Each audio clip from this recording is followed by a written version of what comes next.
just don't know. Close your eyes for 1 second. Sunday afternoon, somebody's mother in the kitchen, windows open, dial radio going.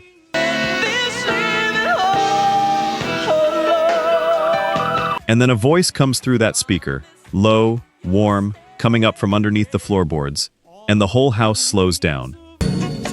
Oh, here's what we'll do. You know that voice. You might not know the name. Phyllis Hyman. And on a June afternoon in 1995, she didn't show up for the Apollo.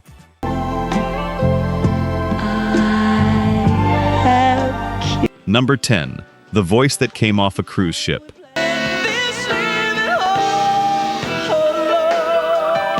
Pittsburgh St. Clair Village, early 60s. A tall, skinny girl with a voice too big for her body, singing in a house where nobody thought singing was a job you could actually have.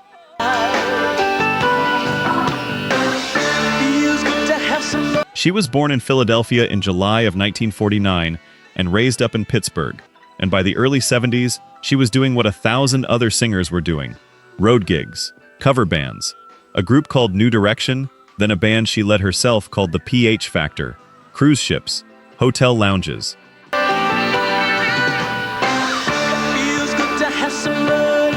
Two shows a night for people who came to eat, not to listen.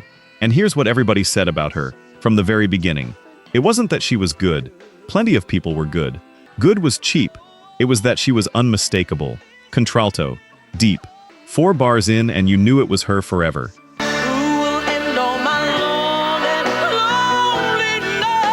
But here is the part that still gets me every time I think about it. The thing that finally opened the door for her wasn't even her own record. It was 1976. A drummer named Norman Connors was putting together an album called You Are My Starship, and he brought in this unknown singer to handle a stylistics cover, Betcha by Golly Wow.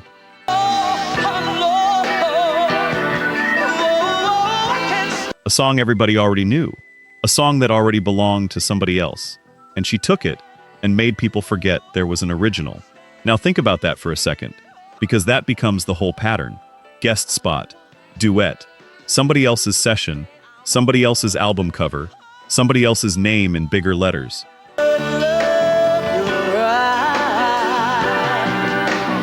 She walks in, quietly takes the entire room, and walks back out, which is a beautiful gift to have. It is also a very specific kind of trap, because everybody wanted the voice. Nobody could quite figure out what to do with the woman attached to it. Some singers arrive once. She got discovered over and over again by people who kept acting surprised she was standing right there in front of them. Buddha Records signed her in 1977. Her debut came out that same year. And for one clean moment, the whole world lined up. And if that record was in the house where you grew up, you feel this one differently than everybody else does.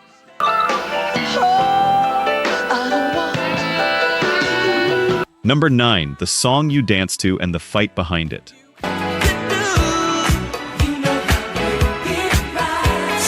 Friday night, 1979. Roller rink is packed. The lights are doing that thing on the floor. Somebody's cousin has already fallen twice and does not care. And then a bass line drops and everybody who was sitting down gets up. You know how to love me. You know exactly what I'm talking about before I even finish saying it. That record is still playing somewhere on this planet tonight, and I'd bet money on it.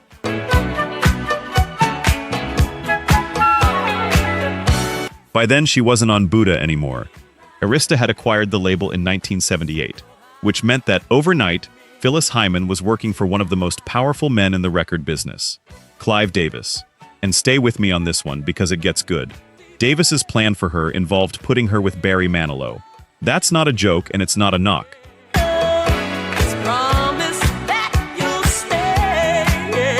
Manilow genuinely loved her voice. He was a real admirer. For years, he produced the title track of Somewhere in My Lifetime and it went top 15 R&B.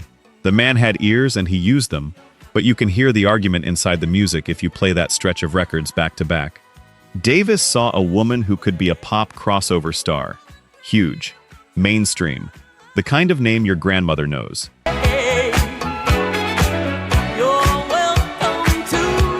Phyllis saw herself as a jazz-rooted soul singer who was not interested in being sanded down and polished up for daytime radio. She wanted the material to sound like her. He wanted the material to sound like money. And here's the uncomfortable truth. Neither one of them was entirely wrong, which is exactly why it never got resolved. 20 years later, it still wasn't resolved. Then there's the detail that tells you everything about her position in that building.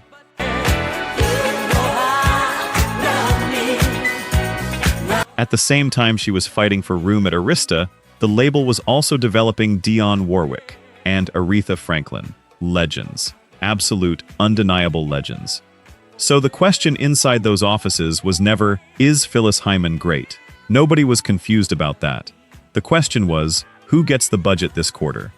And that's a different question entirely. And she felt it. Every single day she felt it. Imagine being that good and still being the third name on somebody's list. Some records don't just capture a moment, they become it. That one did. She just never got to enjoy it the way you did.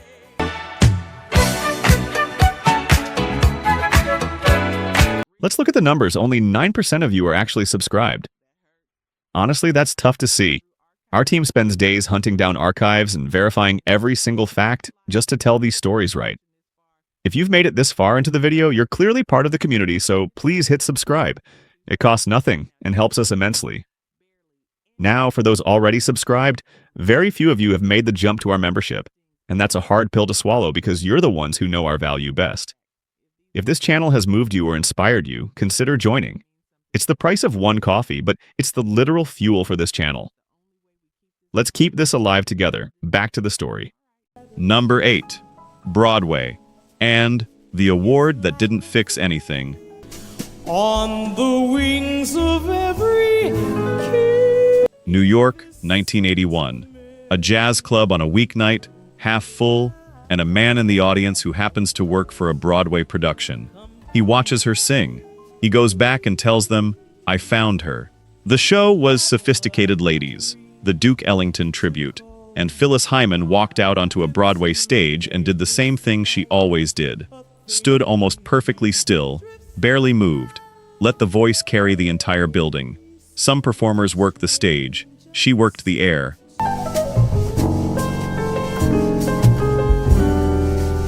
She could stand at a microphone for an hour and give you a full show without ever asking her body to help her. She stayed with that production for nearly 2 years. She won the Theatre World Award for Best Newcomer. She got a Tony nomination. Tony nomination, Broadway. Her name up in lights. strange and sweet. And here is the part I keep turning over. Reportedly, her own label wasn't thrilled about it. Sit with the logic of that for 1 second. Broadway isn't radio. Broadway doesn't move units. Every night she's standing on that stage is a night she isn't in a studio cutting the crossover single somebody's been waiting on.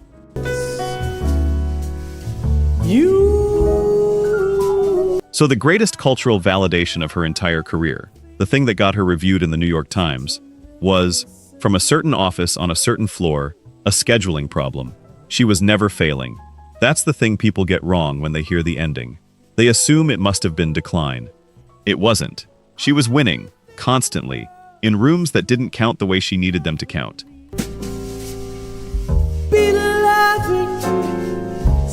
Nominated for a Tony, and still fighting for a recording budget.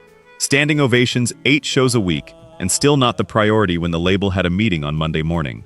I can see you nodding from here, because some of you have lived a smaller version of that.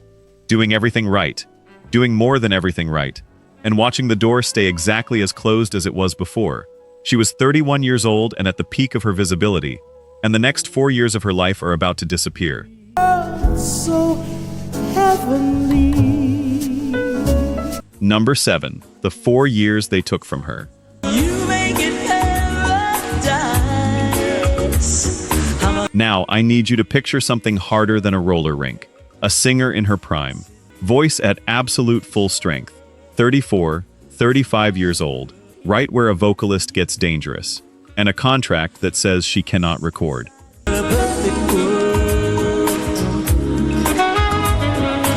Goddess of Love came out in 1983. It would be her final album for Arista. And then the machine just stopped. She was legally bound to the label, which meant she couldn't sign anywhere else. She also wasn't being handed records to make. So for roughly 4 years, in the dead center of her prime, Phyllis Hyman existed inside a contractual holding pattern. 4 years.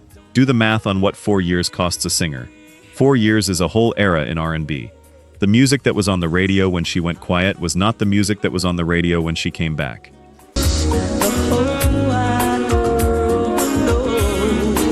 And here's what she did with that time, which tells you exactly who she was. She did not disappear. She toured relentlessly with her own band. She did a college lecture tour. She sang guest vocals for Chuck Mangione, The Whispers, The Four Tops, Grover Washington Jr., Lonnie Liston Smith.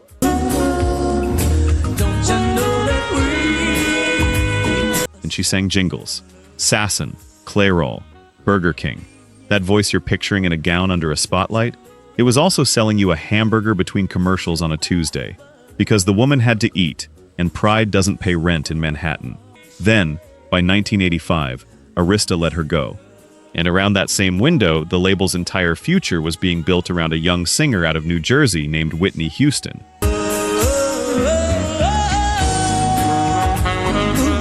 Now, nobody has to be the villain in that. Whitney was a generational force of nature, and she earned every single inch of what came to her. That's not the point. The point is what it felt like from where Phyllis was standing. She had given that company her 30s, the best voice years she was ever going to have, and she walked out the door with a stack of unreleased frustration and a reputation, in certain offices, for being difficult.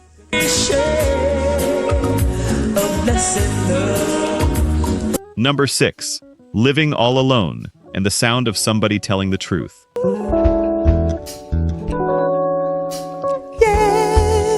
Philadelphia, 1986. A studio where Kenny Gamble and Leon Huff had already made half the greatest soul records ever cut in this country. She was free. Finally, legally, completely free. And Philadelphia International signed her for the exact reason Arista had spent 7 years trying to fix. Glad I am that you're back. They believed she had a classic voice, a grown voice, a voice built for standards and torch songs and 3 o'clock in the morning. They didn't want to modernize her. They didn't want to put her over a drum machine and hope.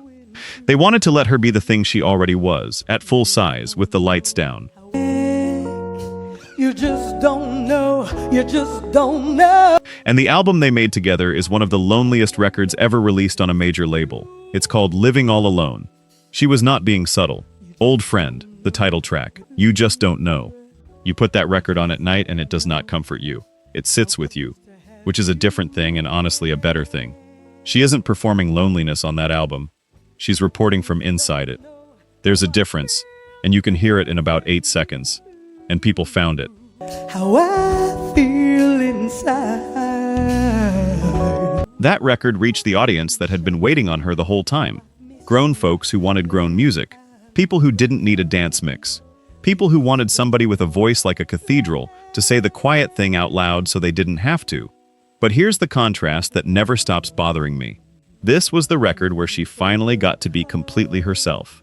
Don't know what I've been going through. And the entire reason it works, the reason it still works tonight, is that she was pouring something real into it. We were listening to it as a mood. She was living in it. That song doesn't age.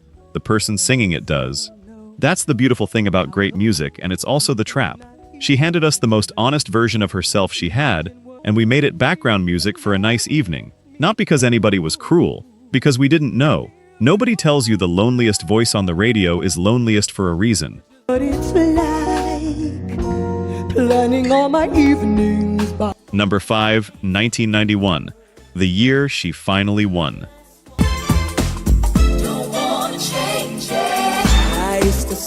Summer 1991. Windows down. Arm out the window. Radio on. Air so warm it feels like it's holding you. And a song comes on that just floats. Don't want to change the world. You remember this, don't you? That record was everywhere that fall. Cookouts, car rides.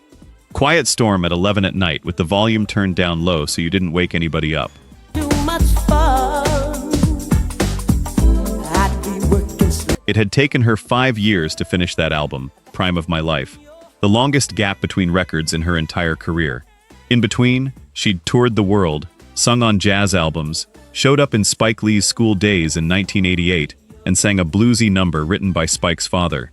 And in September of 1991, Don't Wanna Change the World went to #1 on the R&B chart, her first and her only. She was 42 years old.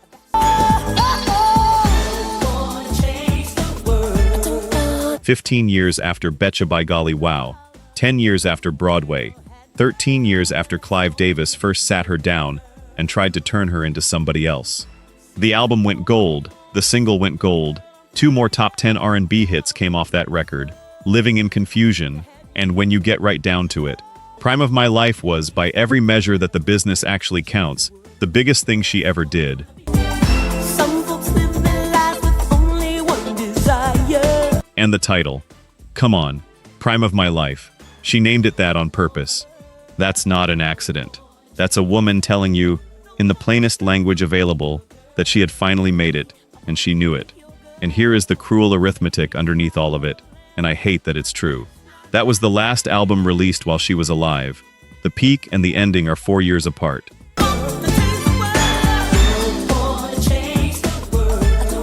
Some of you just smiled and then stopped smiling. I did the exact same thing the first time I laid those dates side by side. Because in 1991, if you were in your car with that song on, you'd have told anybody who asked that Phyllis Hyman had finally arrived.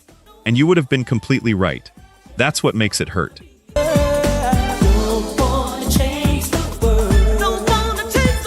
Number 4. 28 Days.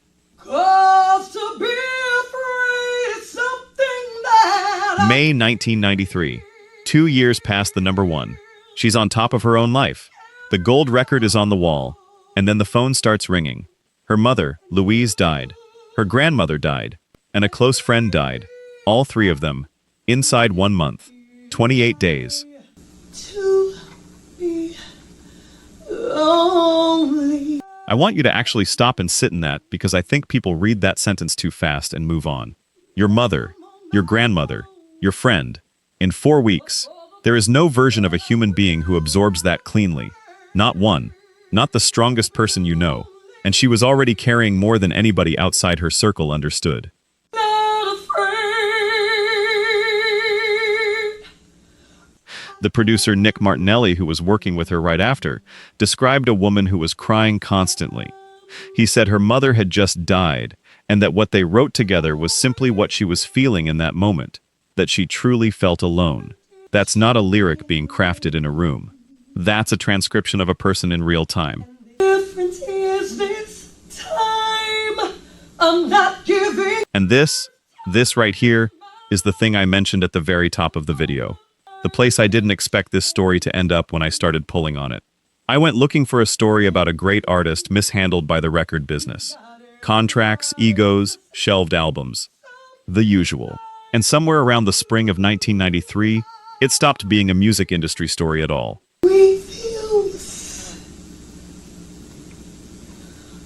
It became a story about grief landing directly on top of an illness that had never been properly treated.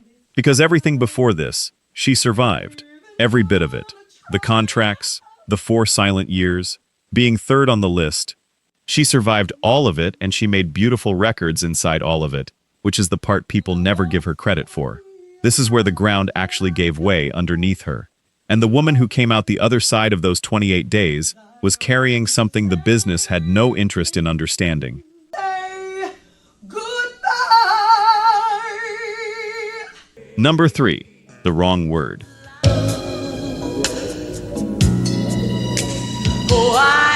Here's a word that followed Phyllis Hyman around every studio, every label, every green room for 2 straight decades. Difficult, moody, unpredictable, hard to work with. Great voice, but you know how she is. And she owned some of it herself. She said as much later.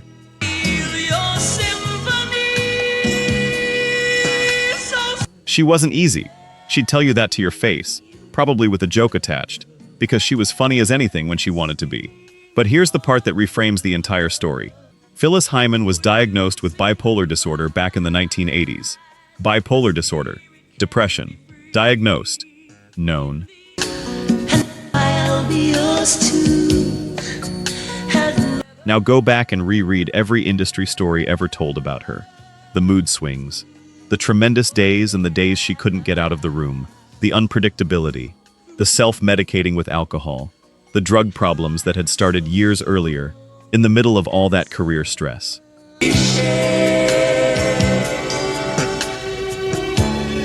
The weight she carried and hated being asked about. The money trouble running underneath all of it. That is not a personality. That is an illness. In a decade that had almost no vocabulary for it. Inside an industry with zero commercial incentive to learn one. They didn't have a sick artist on their hands. They had a difficult one. That was the whole diagnosis as far as the building was concerned. Oh, here's what we'll do. And difficult doesn't get you treatment. Difficult gets you fewer phone calls. She was giving herself away the entire time. She sang at AIDS benefit after AIDS benefit through the very worst years of that crisis. She showed up for support groups. She gave that voice to a community that was burying somebody every single week and needed somebody to sing them through it.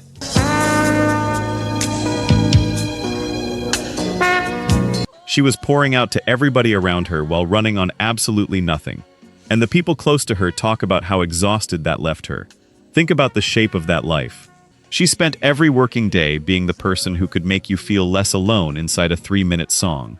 Nobody had ever figured out how to do that for her. And if you have ever loved somebody who got called difficult when the truth was they were unwell, you feel this one differently than everybody else watching. We'll sing through our lives. Number 2. I Refuse to Be Lonely.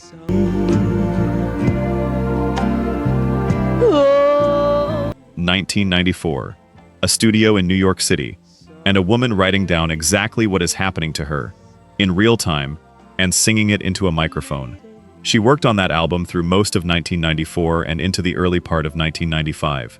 The title track came directly out of her mother's death.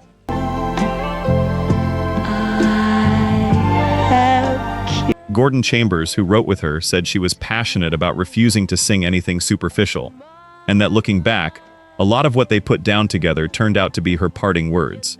The title alone, I Refuse to Be Lonely. Read that again, slowly. That's not a boast. Nobody says that from a comfortable place. That's somebody bracing against a wall.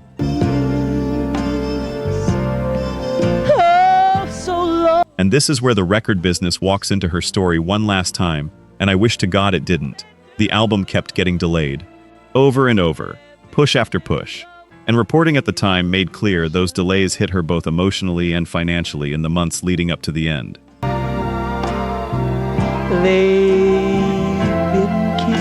Think about what that actually means for a person. She had just done the hardest thing an artist can do. She took the worst stretch of her life, the grief, the illness, the loneliness she'd been singing about since 1986, and she turned it into work, into something useful, into something that might reach somebody. And then she had to sit in her apartment and wait while it went nowhere.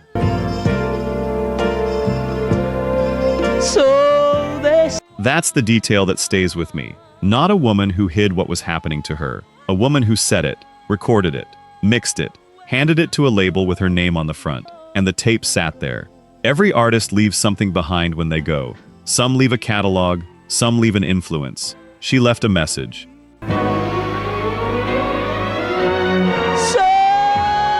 Plain, unmistakable, 40 minutes long. She just never got to be in the room when we finally sat down and listened to it. You cannot hear that album now without going somewhere.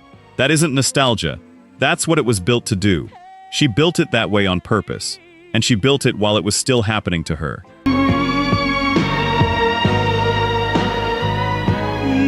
Number 1. June 30th, 1995.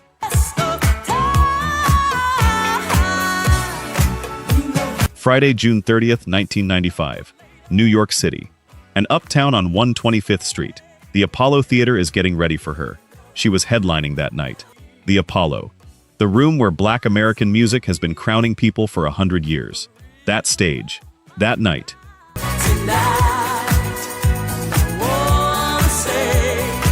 Her name on it. She was 6 days away from her 46th birthday. Soundcheck came and she wasn't there. And that afternoon, in her apartment on West 56th Street, Phyllis Hyman took her own life. She left a note.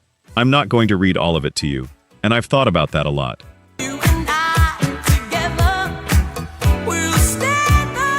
But it began with two words, said twice, that she was tired. That's it. Not bitter, not angry at a single person, just tired. And then a line telling the people she loved that they already knew who they were, and a blessing for them on the way out the door.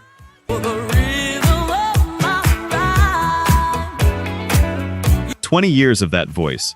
Broadway, a #1, a gold record, a catalog people still play in the dark when they need somebody to understand them without asking questions. And at the end of all of it, 4 words about being tired. She died that afternoon at St. Luke's Roosevelt.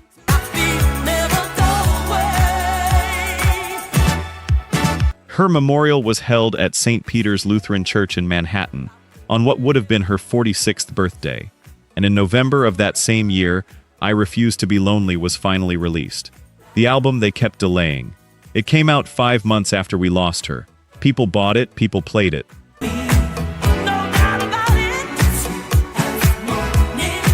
Critics called it a swan song and said you couldn't listen to it without hearing what had been coming.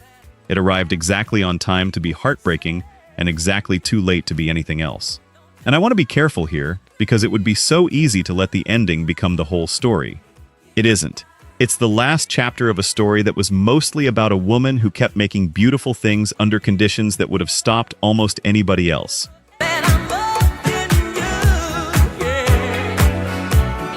Bipolar disorder is an illness. It is treatable.